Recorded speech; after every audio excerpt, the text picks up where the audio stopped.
చక్కగా 5 వచనాలు ధ్యానం చేయటానికి దేవుడు చూపిన కృపను బట్టి వందనాలు చెల్లిస్తున్నాం. మొదటి 3 వచనాలు చెప్పిన మాటలు దేని గురించి? తిండి. తిండి తిండి ఏమండమంటావు? ఎప్పుడు? రేపు. ఎప్పుడంట? ఎప్పుడు అడుగుతారు? పొద్దున్న తినేసి అయిపోగానే బొచ్చుడు ఏమండమంటావు? ఎప్పుడు? బైబిల్లో చక్కగా ఒక ఆయన గురించి చెప్తున్నాడు. కూటి కొరకు జ్యేష్ఠత్వాన్ని నమ్ముకున్న భ్రష్ట మనసు వంటి ఏశావు వంటి వాడు ఎవడైనా మీలో ఉన్నాడో జాగ్రత్తగా ఎలా చూసుకోవాలంట? జాగ్రత్తగా చూసుకోవాలంట. జాగ్రత్త అనే మాట తీసేస్తే అయిపోయినట్టు హగడేళ్ళు అంత జాగ్రత్తగా తీసుకోవాలంట. దేవుడి స్తోత్రం కలిగింది కాక. హల్లెలూయా. మనం చేసే ప్రార్థన మనల్ని వీటన్నిటిని జయించగలిగిన దానిగా చేయాలి. మన ప్రార్థన వాక్యానుసారంగా ప్రార్థన చేసే ప్రతి వాళ్ళు ఎలా ఉంటుంది తెలుసా? వీటిని జయించుకుంటూ తీసుకెళ్తూ ఉంటుంది. నాతో పాటు ఒక బ్రదర్ ఉంటాడు. వాళ్ళు పుట్టకొడుకులు కూర తెచ్చారు. ఒక సిస్టర్ తీసుకొచ్చి బ్రదర్ తినండి బ్రదర్ అని. చాలా ఇష్టం, వాడు చాలా ఇష్టం. అది తీసి పెట్టుకున్నాడు. ఈలోపు ఏమైంది, వాడెవడో క్యారెట్ తెచ్చుకోలేదంట. ఇప్పుడు వీడు పెట్టాలి. వీడినే అడిగారు వచ్చి క్యారెట్. వీడికేమో బాగా ఇష్టం. ఏం చేస్తాడు? ఎట్లయినా సరే సమస్య లేదని ప్రార్థన చేసుకొని వాడు పెట్టాడు. ఎట్టగలిగి వచ్చి అన్నాడు, జయించాను నేను. ఏమంటున్నాడు? జయించాను నేను. ఏం జయించారు అబ్బాయి? పుట్టకొడుకు వాళ్ళు పెట్టొచ్చారు అన్నాడు. జయించడం లేదా? వాడు ప్రార్థన ఫలించలేదా? ఏం పెట్టుకున్నాడు? పేక మీద కత్తి పెట్టుకున్నాడు. అంతే. నేను తినపోయినా పర్లేదు ప్రభావ, జయించాలి దీన్ని నెట్టగైనా సరే ప్రార్థన చేసి వచ్చాడు. జయించాడు. ప్రార్థన ఏం చేయాలి తెలుసా? చెప్పబడిన వాక్యం నెరవేర్పు మన జీవితాల్లో చూడాలంతే. ఆ 3 వచనాలు చెప్పాడు తిండి గురించి. చాలా జాగ్రత్తగా ఉంటాడు. తిండి ఎంత ప్రమాదకరం అంటే అంత ప్రమాదకరమే. ఎంత రుచిగా ఉంటుందో అంత నాశనాన్ని కూడా తెచ్చిపెడుతుంది మన మీదకి. తెలుసా? అనుభవాలు అవుతానే ఉంటాయి. చెప్పినే ఉంది తప్ప అందరికీ. నాకు మీకు అందరికీ అనుభవాలు అవుతానంటే జాగ్రత్తగా ఉందో ఆ తిండి మీద మనసు పెట్టకుండా దేవుని యొక్క వాక్యాన్ని ఎక్కువగా భుజించే విషయంలో ఆసక్తి కలిగి ఉందాం. కింద తర్వాత 2 వచనాలు దేని గురించి చెప్పారు? ఐశ్వర్యం నుంచి. ధనాపేక్ష సమస్త దుర్నీతికి, అస్థిరమైన ధనం మీద మనస్సు అస్థిరమైనదంట. ఇవాళ ఉండి రేపు పోయేదంట. అది నీకేమాత్రం ప్రయోజనకరం కదా. దాని మీద మనసు పెట్టుకుని అనేకులు అంటే ఏమైపోయారంట? భక్తిలో నుండి తొలగిపోయారు. లాగేస్తాడు ఇక్కడ అంతే. ధనం ధనం ధనం అని వ్యామోహం. ధనం సిరి అని వెంటబడి ఏమైతే రెక్కలు వచ్చి దానికి మన దగ్గర ఏమన్నా ఉందలే అమ్మాయి పర్వాలేదు ఇది ఉందన్నప్పుడు దానికి ఏమవుతాయంట? ఏదో ఒక రోగమో అవసరమో ఇబ్బందో ఏదో వచ్చి ఎగురుకొని వెళ్ళిపోయింది. అట్లా జోడిస్తాడు. ఎందుకని వెళ్ళిపోయేది? నీ మనసు ఎవరి మీద ఉండాలి? నీ దేవుడే నీ యెహోవా మీద మాత్రమే ఉండేలాగా దేవుడు నీకు మేలు చేస్తున్నాడని తెలుసు. నీ దగ్గర పోయిన వాళ్ళందరూ ఏమనుకుంటారు? పోగొట్టుకున్న పోయిందని ఏడవరు. ఆత్మీయుడే దేవుడు దేవునికి స్తోత్రం అయినా పోయింది. నీ మీద మనసు పెట్టుకొని శుభ్రంగా ఉండే కృప నాకు దొరికింది అనుకుంటారు. కానీ మన పెద్ద భక్తులందరూ ఏం చేస్తారు? మేమే పోతున్నాం, అది పోతే ఇంకెందుకు ఇక్కడ ఉండి మాకు వచ్చేది ఏంటని చెప్పి పోయే పరిస్థితులు వస్తున్నాయి.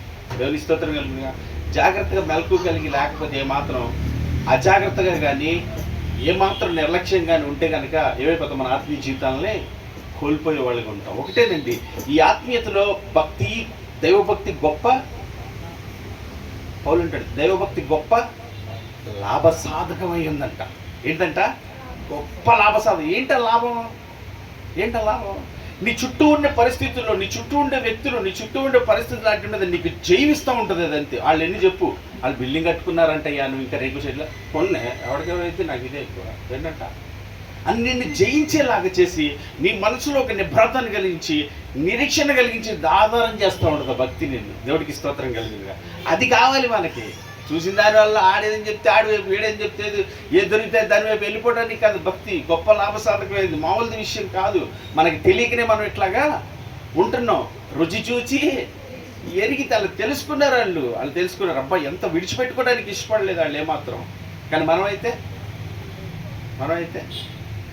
ఏం చేస్తాం కూడా తెలియనటువంటి పరిస్థితులు అయిపోయి జాగ్రత్తగా ఉంది. దేవుడు చెప్పబడిన మాటల నిమిత్తం మొదటి 3 మాటలు భోజన విషయం చాలా జాగ్రత్తగా చెప్తున్నాడు. కింద 2 చెప్పబడిన మాటలు ధన విషయం. అస్థిరమైన దాన్ని మనసు పెట్టి దేవుడు మనకి ఏం కావాలో అది చేస్తాడు, ఆయన ఇస్తాడు. ఆయన మీద మనసు పెట్టి ప్రార్థన చేస్తాం. 2 విషయాల నిమిత్తం ప్రార్థిస్తూ ప్రే చేస్తారు. ఏకమించి ప్రార్థన చేస్తే నేనే ప్రార్థన చేసి ముగించేస్తాను. కళ్ళు మూసుకున్నట్లయితే ప్రతి వారు మనం ఏ పరిస్థితిలో ఉన్నా మనకు తెలియచేస్తూ ఉండగా మనం ఒక్కసారి చూసుకొని జాగ్రత్తగా ప్రార్థన చేద్దాం. పరిశుద్ధులకు దేవా, క్రీస్తునందు మీకు కృతజ్ఞతాస్తుతులు చెల్లిస్తున్నాం. మరొక సమయం, మరొక తరుణం మీ పాదాల వద్దకు మమ్మల్ని ఆకర్షించి అతి భయంకరమైన విషయాలు లోకాన్ని నిలుబడి చేస్తున్నాను ఆయన. అటువంటి విషయాల్లో నీ పిల్లలైన మేము ఎలా ఉన్నామని తెలుసుకోవడానికి నీ వాక్యమైన అద్దులో మమ్మల్ని మీరు చూపించిన విధానాన్ని బట్టి స్తుత్రాలు. తిండిపోతులుగా ఉన్నావు నా తండ్రి.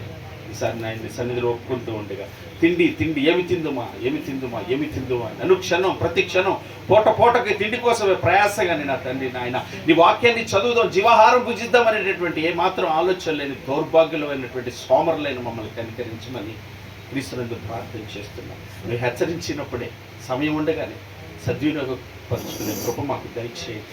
నేటి నుంచి ఆ తిండి ఎవరి మీద ఏలుబడి చేస్తుందో నా తండ్రి అది నేనైనను సహోదరులైనను సహోదరులైన ఎవరైతే ఉన్నారో వారికి విడుదలను ప్రసాదించి విముక్తిని దయచేయి నా తండ్రి. ఆ తిండి మీద నా తండ్రి మనస్సు లేకుండా నా తండ్రి నీ జీవాహారమును ఎక్కువగా భుజించే కృప మా అందరికీ దయచేయమని ప్రార్థన చేస్తున్నాను నాయన. ఏశావు పూటకూటి కొరకు జ్యేష్ఠత్వాన్ని నమ్ముకున్నాడు నా తండ్రి, గొప్ప రక్షణను కోల్పోయాడు దేవా. ఏశావు కన్నీరు కార్చి ఏడ్చినను తిరిగి పొందుకోలేకపోయాడు దేవా. అట్టి వారిగా మేము ఉండకుండా మాకు ఇచ్చిన రక్షణ కొనసాగించుకోండి. ప్రార్థించే విషయాల్లో జాగ్రత్తగా వాక్యాన్ని అనుసరించే నడిచే విషయాలు ఎదురుగారికి సహాయం చేసే విషయంలో ఈ తిండి అనేది ఎక్కడ అడ్డుపడుకోకుండా నాయన సాలినంత మట్టికే అవసరమైతే తక్కువ అవసరమైతే ఉపవాసమైన ఉండటానికి నా తండ్రి నాయన మానుకోవటానికి విడిచిపెట్టుకునే కృప మా అందరికీ దయచేయమని ప్రార్థన చేస్తున్నాను. రెండోదిగా నాయన ఐశ్వర్యం గురించి నాయన ధనం ధనం ధనం ధనం అని ఏలుబడి చేస్తుంది లోకం నాయన. ధనం లేకపోతే ఏదీ జరగట్లేదు నాయన లోకంలో. కానీ నేను నాడ ఇజ్రాయెల్ను చూపించి నేర్పిస్తున్నాను. ఆకాశం నుండి మన్నాను కురిపించిన దేవుడు, బండను తీర్చి ప్రజల దప్పిక తీర్చిన దేవుడు, ఎర్ర సముద్రం నుండి పాయలుగా చేల్చిన వాడు నాయన. నేడు మాకునున్న మాకేం కావాలని నీకు తెలిసిన తండ్రి నాయన. మమ్మల్ని నడిపించే దేవుడు నీవని సిరికి నీ దేవునికి ఒకటి దాసుడుగా ఉండలేరడు అంటున్నావు తండ్రి నాయన. ధనం మీద ఎప్పుడైతే మనసు పెట్టావు తొలగిపోయావని మేము అయ్యా దూరం అయిపోతున్నామని తెలుసుకునే జ్ఞానం మాకు దయచేయండి. నీకు మాత్రమే దాసులమని ఎరిగి భయభక్తులు కలిగి నీ వాక్యానుసారంగా నడుచుకునే కృప దయచేయండి నాయన. అనేకులు భక్తుల నుండి తొలగిపోతున్నారు, దాని మీద మనసు పెట్టన్నారు. అవునైనా తెలుసుకోలేని పరిస్థితులు ఆనాడు నాయన సౌలుని నీ ఆత్మ తిరిగి వెళ్ళిపోయినప్పుడు తెలియనటువంటి భయంకరమైన పరిస్థితులు ఉన్నట్లుగానే ఈరోజు చాలా పరిస్థితులు అలాగే కనబడుతున్నాయి నా తండ్రి నాయన. దయతో జాగ్రత్త కలిగి గ్రహించి తెలుసుకొని ఎందుకు భక్తి చేస్తున్నాను, ఎందుకు వస్తున్నాను, ఏమి వింటున్నాను, ఏమి జరుగుతుంది, ఏం జరిగింది నా జీవితంలో, ఏం చేస్తున్నాను అని తెలుసుకునే జ్ఞానం మా అందరికీ దయచేయండి. మమ్మల్ని మేము ప్రతిరోజు పరీక్షించుకునే వారికి ఉండటకు సహాయం చేయండి. మమ్మల్ని పరిశీలించుకునే వారికి ఉండటకు సహాయం చేయండి. దినదినము నూతనపరచబడే అనుభవంలో నీకు నడిపించండి. నీ కొరకు ప్రతిష్ఠించుకునే అనుభవాలు మాకు దయచేయండి. నీ చిత్తం నెరవేర్చుటకు ఆసక్తి కలిగి నీ పాదాల వద్ద కన్నీరు గడిచే కృప మాకు దయచేయండి. ఆత్మానుసారమైన దుఃఖం రక్షణార్థమైన మారు మనసులు ఇస్తుందన్నారు నా తండ్రి. మా ప్రార్థన అయ్యా నాయన నీ చిత్తమును నెరవేర్చుటకు మాత్రమే తెలుసుకునే కృప మా అందరికీ దయచేసేటి ప్రార్థన మా అందరికీ నేర్పమని నాయన ప్రార్థిస్తూ మీ పాదాల చేత విన్నబిడ్డల హృదయాల వాక్యాన్ని స్థిరపరిచి నీ మీద మనసు నిప్పి ఎక్కడ ఏ విషయంలో గొనగక సొనగక ఎదురాడక నా తండ్రి నాయన అయ్యా తన మనసులో నొచ్చుకొనక నీకు అప్పగించుకునే కృప బిడ్డలకి దయచేయండి. తద్వారా నాయన నీ ఆత్మకార్య బిడ్డలను సమృద్ధిగా జరిగించి నీ మహిమ కొరకు మమ్మల్ని అందరినీ నిలబెట్టమని వాక్యవృత్తిని దాసుని బలపరచండి. ఏ సమయాన్ని సద్వినియోగపరచుకుని కృప దయచేయండి. ఏ విషయాలు బలహీనులు, ఏ విషయాలు ఆటంకాలు, వ్యతిరేకతలు, ఎటువంటి పరిస్థితులు మీకు తెలుసు కనుక నా తండ్రి మేము ఎరగలేం కదా సహాయం చేసి కృప చూపించిన ఆయన తండ్రి సమస్త విషయంలో నీ చిత్తానుసారంగా చెప్పబడుతున్న ప్రతి మాట చొప్పున కుటుంబం నిలబడటానికి మీరే బలపరచమని అయ్యా కృప చూపించమని ప్రార్థన చేస్తున్నాను. ఇక్కడ జరగవలసిన ప్రతి ప్రార్థన కూడికలు నీకు మహిమకరంగా నీ ఆలోచించకుండా మాత్రం జరుగుటకు సహాయం చేయమని సమస్త ఘనత మహిమ ప్రభువులు మీకు మాత్రమే చెల్లిస్తూ యేసుక్రీస్తు శ్రేష్టమైన నామమున ప్రార్థించి వేడుకుంటున్నాం పరమ తండ్రి. ఆమేన్. పరలోకమందున మా తండ్రి మీ నామం పరిశుద్ధపరచబడింది గాక, మీ రాజ్యం మాకు వచ్చింది గాక, మీ చిత్తం పరలోకమందు నెరవేర్చున్నట్లు భూమి యందు నెరవేరింది గాక. మాకు కావలసిన ఆహారం నేడు మాకు దయచేయమ తండ్రి. మరి అపరాధం చేసిన నువ్వు క్షమించలాగా మా అపరాధాన్ని క్షమిస్తాను. వంశోధంలో తేక రాజ్యము బలము శక్తి మహిమ నిరంతరం నీవే ఉన్నావు తండ్రి. ఆమేన్. మన తండ్రి అయిన దేవుని ప్రేమ, కుమారుడైన యేసుక్రీస్తు కృప, పరిశుద్ధాత్మ యొక్క నిన్న సహవాసము సన్నిధి సహాయం కూడిన మనకును సకల జనులకు సకల పరిశుద్ధులకు ప్రార్థించిన బిడ్డలకు వాక్యవిత్తని సేవకుని కుటుంబాలకు సదా తోడుగున్న ఆయన ఆత్మచేత నింపి ఆయన చిత్తమనే జరిగించును గాక. ఆమేన్. దేవుడు మమ్మల్ని దీవించును గాక.